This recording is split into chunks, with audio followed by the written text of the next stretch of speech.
एक छोटे से गांव में गोलू नाम का एक लड़का रहता था। गोलू बहुत जिज्ञासु और साहसी था, लेकिन उसका दिल बहुत ही सरल और दयालु था। एक दिन वह जंगल में लकड़ियां इकट्ठा करने गया। चलते चलते उसने एक चमकता हुआ पत्थर देखा। पत्थर इतना सुंदर था कि गोलू उसे उठाने से खुद को रोक नहीं पाया। जैसे ही उसने पत्थर उठाया, एक हल्की सी आवाज आई, हे गोलू, मैं एक जादुई पत्थर हूं। मैं तुम्हारी 3 इच्छाएं पूरी कर सकता हूं। गोलू ने आश्चर्य से पूछा, क्या सच में? लेकिन मैं तो बस एक साधारण लड़का हूं।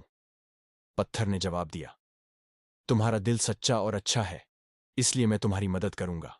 गोलू ने सोचा और कहा, पहली इच्छा है कि मेरे गांव में सबके पास पर्याप्त खाना हो।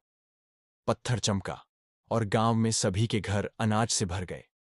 सभी खुशी खुशी गोलू का धन्यवाद करने लगे। फिर गोलू ने कहा, दूसरी इच्छा है कि मेरे गांव में कभी कोई बीमार न हो।